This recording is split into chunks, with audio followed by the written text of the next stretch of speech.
妖物，借你之道，让我的千缓无期。没有一法。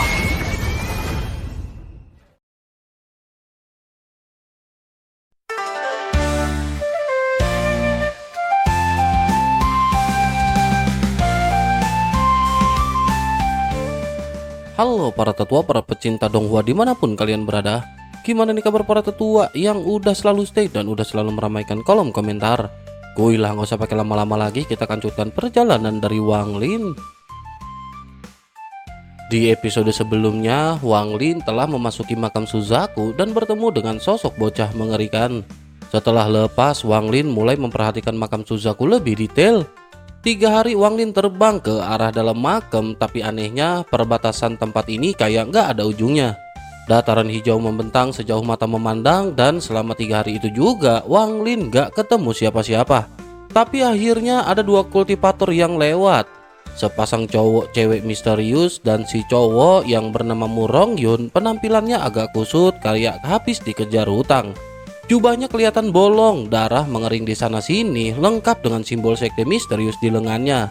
Sementara itu si cewek kalau dilihat dari belakang auranya agak menggoda, tapi pas mukanya kelihatan berasa kayak lagi nonton jumpscare.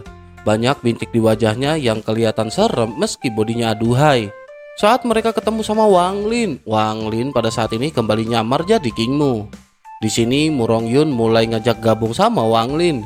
Katanya mereka bisa kerjasama buat masuk lebih dalam dan nyari altar misterius yang merupakan pintu rahasia menuju inti makam Suzaku.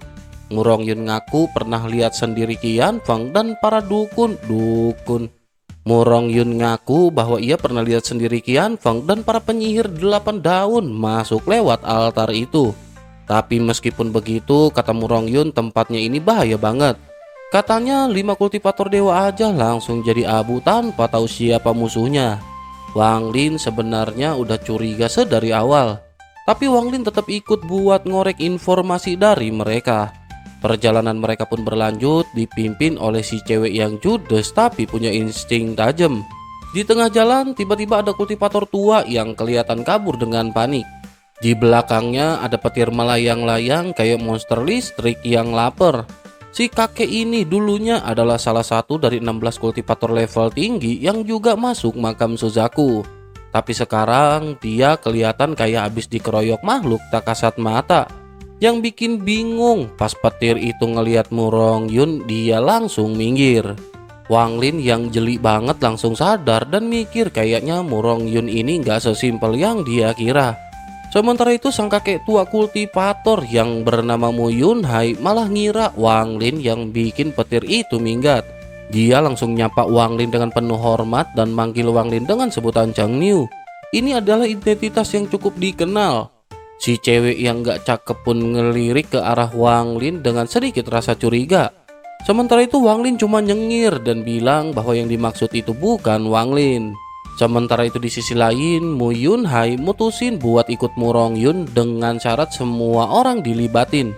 Setelah semua orang sepakat, mereka pun akhirnya memutuskan untuk menuju ke sebuah altar misterius, tempat yang katanya jadi jalan masuk satu-satunya.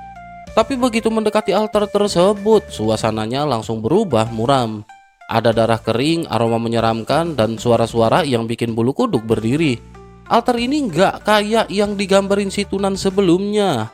Jadi fix hal ini makin mencurigakan buat Wang Lin.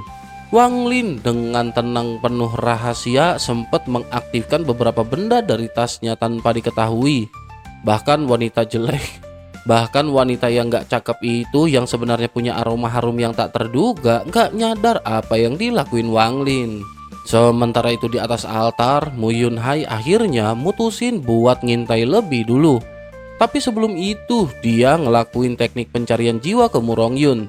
Dia pengen mastiin apakah si cowok ini benar-benar jujur. Hasilnya Murong Yun ini ternyata nggak bohong. Tapi kita semua tahu kejujuran di dunia kultivasi seringkali punya harga.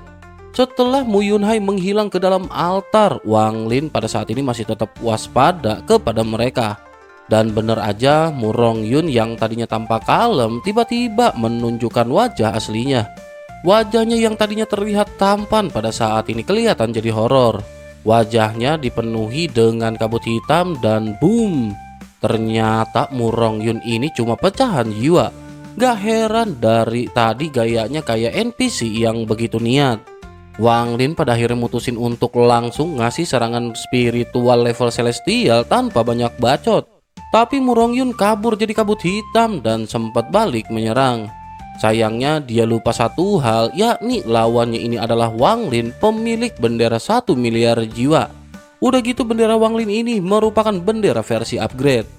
Bendera Wang Lin sekarang udah super OP dengan punya 28 jiwa utama termasuk King Lin keunguan dan Li Yuanfeng. Bisa dibilang ini kayak Wang Lin tuh bawa pasukan elit dalam satu bendera. Wang Lin pun ngejebak kabut hitam itu dengan pembatasan tingkat tinggi. Dalam waktu singkat, kabut yang tadinya bergentayangan itu dikurung dalam sangkar segede kepalan tangan. Teknik ini benar-benar efisien dan elegan dan ini merupakan ciri khas Wang Lin. Endingnya Murong Yun cuma bisa menatap dalam bentuk asap dan pelan-pelan sadar bahwa ia benar-benar salah milih musuh. Tapi meskipun begitu, kehidupan di makam Suzaku ini enggak main-main. Di dalamnya ada makhluk-makhluk absurd yang bentuknya dari Di dalamnya ada banyak makhluk-makhluk absurd yang terbentuk dari potongan jiwa para kultivator. Salah satunya yang dihadapin sama Wang Lin saat ini. Yang jadi masalahnya mereka tuh nggak bisa dihabisin permanen. Digeprek satu, muncul lagi potongan jiwa lain. Wang Lin dengan pemikirannya sebenarnya bisa aja ngabisin 1 atau 2 monster ini pakai energi spiritual celestial. Tapi Wang Lin mikir apa gunanya Wang Lin ngabisin mereka.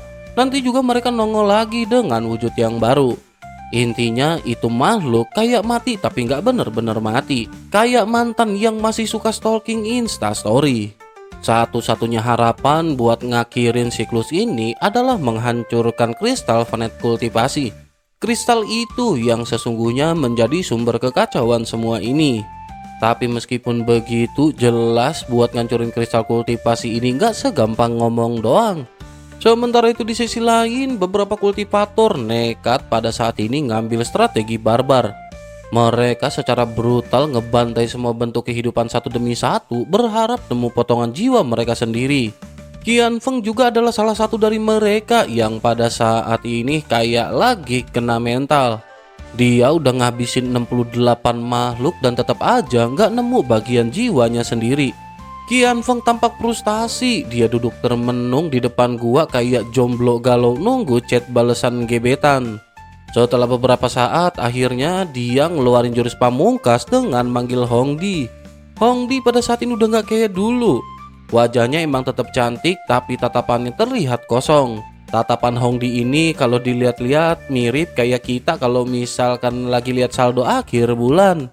Begitu selesai ngeluarin Hongdi, pada akhirnya Qian Feng memutuskan untuk ngejebak satu raksasa hitam setinggi 30 meter. Qian Feng lanjut ngeledakin bola energi spiritual celestial dan boom. Ledakan keras pada saat ini terjadi dan gunung di sekitar mereka hampir runtuh.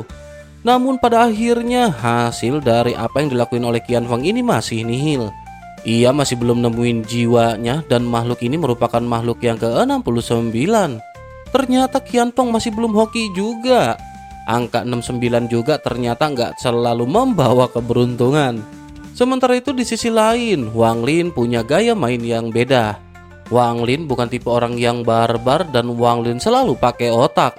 Dia bikin bola segel dari batasan dan masukin makhluk jiwa ke dalamnya terus ngubur ke dalam tanah. Logikanya ia cuma tinggal nunggu semua pemilik potongan jiwa di dalam makhluk itu mati secara alami. Dengan begitu maka makhluknya bakal punah sendiri dan ini merupakan suatu yang cerdas. Salah satu korban eksperimen Wang Lin ini adalah Murong Yun, makhluk dengan suara cerewet luar binasa. Wang Lin nyegel makhluk ini hidup-hidup dan ngorek banyak informasi. Selanjutnya Wang Lin pergi berbekal info berharga di mana ternyata ada raja makhluk jiwa di bagian dalam makam Suzaku. Ini adalah satu-satunya entitas yang bisa ngambil potongan jiwa secara akurat dari kristal. Berdasarkan informasinya, Wang Lin pergi ke arah timur dan nyari 9 gunung yang bentuknya kayak mangkok raksasa dan dipenuhi kabut putih. Di dasar itulah si raja tinggal. Tapi Wang Lin gak langsung gas ke sana dan sempat mampir ke lembah misterius yang pernah ditandai sebelumnya. Begitu sampai, Wang Lin pada saat ini dapat kejutan di lembah tersebut. Di sana ada sosok wanita yang duduk santai di samping altar. Sosok ini gak asing lagi bagi Wang Lin karena sosok ini adalah Liu Mei. Begitu Wang Lin nongol, suasana langsung berubah jadi kayak cuaca film horor. Wang Lin selalu terlihat datar, dingin, dan anti basa-basi. Fokusnya cuma satu, yakni altar di belakang Liu Mei. Sementara itu, Liu Mei seperti biasa main drama di depan Wang Lin. Doi bawa-bawa masa lalu dan nanya soal cinta sambil lempar tatapan galau. Menanggapi hal tersebut, Wang Lin yang udah kebal sama drama pada saat ini cuman diem. Selanjutnya bahkan Wang Lin jawab dengan nada dingin yang lebih dingin dari es batu kutub utara. Ketegangan pada akhirnya meledak, tapi Liu Mei pada saat ini tetap gak mau mundur. Dia malah manggil peliharaan andalannya, seekor merak spiritual yang muncul penuh gaya kayak selebgram baru ganti filter. Merak itu bukan sekedar cantik, dan begitu sayapnya dibuka, energi celestial memancar deras kayak siraman air mancur. Ngelihat hal tersebut, Wang Lin tentu saja nggak tinggal diem. Dia ngeluarin tombak pembatas dari benderanya. Ini adalah tombak yang udah diisi penuh dengan energi langit, dan tombak itu menyala dengan warna ungu keemasan. Auranya kayak senjata dewa, dan saat dilempar suaranya kayak guntur yang nabrak bumi. Tapi Liu Mei juga bukan kultivator kaleng-kaleng. Meraknya berhasil nahan serangan pertama meskipun warnanya terlihat agak pudar. Dan disinilah semuanya makin serius. Liu Mei dengan tenang mengaku bahwa ia butuh domain Wang Lin buat nyempurnain domainnya yang namanya 1000 ilusi raut kekejaman. Intinya setiap bulu merak dari Liu Mei ini mewakili satu ilusi, dan sekarang ia butuh satu terakhir, yakni ilusi dari Wang Lin buat nyelesain kultivasinya. Ngedengar hal tersebut ya jelas Wang Lin tentu gak mau ngasih. Wang Lin ngeluarin bendera jiwa yang isinya 1 miliar jiwa. Ngelihat hal itu, Liu Mei ternyata udah nyiapin strategi. Kalau Wang Lin pakai bendera itu, dia bakal ngancurin altar teleportasi biar Wang Lin ketahan beberapa hari. Mendengar apa yang dikatakan oleh Liu Mei, Wang Lin pun mikir cepet dan bendera jiwanya segera kembali disimpan. Sebagai gantinya, Wang Lin manggil gulungan raksasa yang bikin langit kayak disobek jadi 2. Dari gulungan itu keluar awan abu-abu dan lukisan dunia yang menyerap energi langit dan bumi. Kayaknya momen ini benar-benar merupakan momen penentuan di antara keduanya. Liu Mei bersikeras minta ilusi terakhir, tapi Wang Lin punya jawaban versinya sendiri. Wang Lin bakal ngasih ilusi buat Liu Mei, tetapi ini bukanlah ilusi manis. Ini adalah ilusi yang bakal jadi mimpi buruk sepanjang hidup Liu Mei. Akhirnya pertarungan keduanya benar-benar menjadi semakin panas. Ini bukan pertarungan biasa karena ini adalah persaingan antar domain. Di langit yang bergemuruh, gulungan hidup dan mati kembali mengoyak keseimbangan dunia. Di baliknya, gas abu-abu muncul dalam jumlah besar, menggeliat jadi naga raksasa yang langsung ngebuka mulut untuk melahap merak Liu Mei. Tapi tentu saja merak itu juga bukan burung sembarangan. Di tengah teriakan tajam yang mengguncang langit, Liu Mei dalam wujud meraknya membuka ekor 7 warna memancarkan cahaya iblis yang membentuk domain kejam. Aura yang dipancarkan bahkan bisa bikin es mencair lalu membeku lagi karena takut. Namun yang dilihat Wang Lin bukanlah sekedar pertunjukan ekor burung warna-warni. Wang Lin tahu burung merak ini hanya sebatas ilusi. Yang benar-benar berdiri di hadapan naga hidup dan mati adalah Liu Mei itu sendiri. Wang Lin menatap Liu Mei yang memiliki tatapan dingin dan kejam dan tampak penuh ketidakpedulian.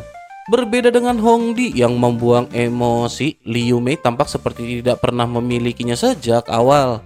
Dapat dikatakan Liu Mei ini satu level di atas Hongdi dan benar-benar seperti langit yang tidak peduli siapa yang hidup atau mati di bawah bumi. Ketika naga itu menyelimuti merak dengan kabut abu-abu, Wang Lin hanya bisa menghela nafas. Bukan karena takut, tapi karena kenyataan yang pahit. Tidak ada satupun di dunia ini yang bisa lepas dari siklus hidup dan mati. Di sela itu, Wang Lin kembali teringat pada Limuan, cinta lamanya yang kini hanya bisa menjadi bayangan di dalam hatinya. Sementara itu di sisi lain, merak Liu Mei kembali mengeluarkan pelangi dari 7 warna di ekornya. Ini bukan pelangi biasa tapi simbol indah yang justru menandai sebuah kehancuran. Pelangi itu masuk ke dalam gulungan di langit, mengubah lukisan hitam putih menjadi berwarna. Gas abu-abu pun mulai berubah, bercampur dengan warna-warni lain seolah ilusi itu mulai lengkap. Tapi Liu Mei pada saat ini kelihatan masih belum puas. Dengan nada sinis, dia menyindir Wang Lin yang masih saja menahan kekuatan penuhnya. Bagi Liu Mei, Wang Lin yang sekarang memang lebih kuat jika dibandingkan dengan dulu, tetapi tetap belum cukup untuk membuat Liu Mei kagum. Liu Mei bahkan bilang kalau Wang Lin segini doang berarti ilusi terakhirnya bakal gagal total. Mendengar ledekan dari Liu Mei, Wang Lin masih tetap seperti biasa dan tampak terlihat tenang. Dengan gerakan tangan sederhana, Wang Lin melepaskan seuntai gas merah muda, dan ini bukan parfum tetapi kartu truf Wang Lin. Gas itu masuk ke dalam gulungan hidup dan mati, membentuk sosok wanita yang menawan. Ini bukan Limuan tetapi si Meiji, adik perempuan yang dulu sering disebut oleh Shuligo. Inilah plot twistnya. Domain Meiji adalah domain nafsu yang dulu sempat Wang Lin simpan di kantong seperti jimat rahasia. Rencana Wang Lin sebenarnya udah disusun dari jauh hari, bahkan sebelum Zhou Wutai ngasih briefing lengkap soal Liu Mei. Dari awal Wang Lin tahu satu-satunya cara untuk menembus domain tanpa emosi adalah dengan menggunakan emosi paling dasar. Emosi ini adalah nafsu. Walaupun kedengarannya jahat, strategi ini memang cocok banget buat ngelawan Liu Mei. Terlebih lagi, di dunia kultivasi ini bukan tempat buat main perasaan. Akhirnya Meiji pun muncul sambil tertawa genit menggoda Wang Lin dengan nada seperti habis dibebaskan dari penjara patah hati. Bahkan Wang Lin sendiri sempat kena efeknya sampai harus ngedip-ngedip dulu buat tersadar. Shuligo yang juga keluar pada saat ini kelihatan gak kalah norak. Shuligo langsung natap ke arah Meiji dan dengan tatapan kebelet yang khas, Shuligo pada saat ini kelihatan lagi nahan birahi. Ketika domain hidup dan mati diaktifkan, gulungan di langit meledak, tertutup lalu terbuka lagi. Tapi kali ini isinya bukan lagi pemandangan indah, melainkan satu sosok wanita yang matanya dipenuhi dengan nafsu dan senyum penuh jebakan. Meiji meluncur dari langit berubah menjadi kabut merah muda dan langsung menyusup ke dalam merak Liu Mei. Disinilah pada akhirnya Liu Mei mulai goyah. Keraguan muncul di hatinya. Ini adalah hal yang langka karena biasanya Liu Mei ibarat pendingin ruangan yang kelihatan dingin, stabil, dan gak gampang error. Tapi kali ini Wang Lin berhasil nyentuh sesuatu yang bahkan Liu Mei gak sangka masih ada. Ini adalah sebuah perasaan kerentanan. Wang Lin di sisi lain masih nggak banyak bereaksi dan Wang Lin tetap diam menatap Liu Mei. Selanjutnya Wang Lin melihat ke merak yang meledak jadi cahaya menyingkap sosok Liu Mei yang duduk di altar dengan pipi memerah. Wang Lin sedikit tersepona dengan kecantikan Liu Mei, tapi Wang Lin pada saat ini masih tetap tidak bergeming. Wang Lin datang bukan buat drama percintaan, tapi buat masuk ke dalam makam dan menyelesaikan urusannya. Selain itu, hubungan Wang Lin dan Liu Mei juga dapat dikatakan merupakan sebuah hubungan yang rumit. Mereka bukan musuh, tetapi juga mereka bukan seorang teman. Kalau Liu Mei gak cari ribut duluan, mungkin Wang Lin gak bakal segitunya ngadepin Liu Mei.